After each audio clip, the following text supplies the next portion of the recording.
Hey you guys, Kusha here with the BFR bands, and today I want to talk about 3 tweaks you can make to your BFR training in order to progress the results.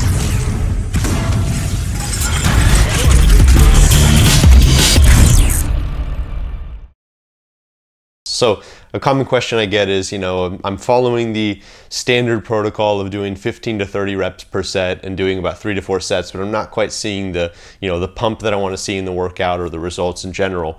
So typically what I recommend is before increasing the load, to try one of these other things first instead. So the first thing I recommend is increasing the number of reps.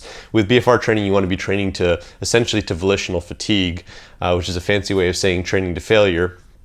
So try increasing the number of reps beyond 30 if necessary. If 30 reps is fairly easy for you at the weight that you're using, try increasing the number of reps to 40 or 50 reps, for example.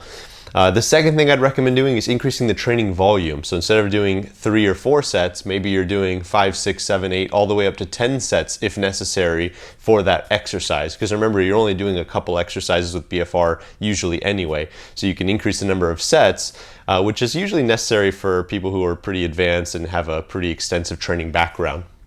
And then the last thing I'd recommend tweaking is the rest periods. You could experiment by changing your training order. So instead of doing single exercises, maybe you're doing supersets or giant sets where you're doing these exercises back to back and then resting.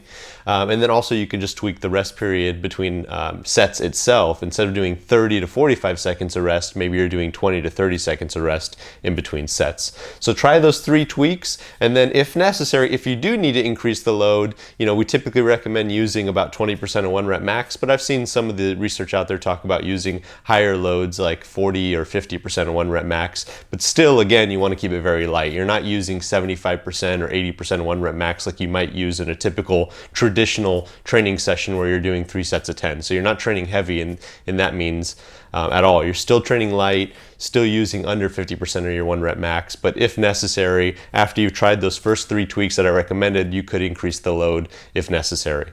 So try those tweaks out and then let me know in the comments below how it worked out for you. Thanks again.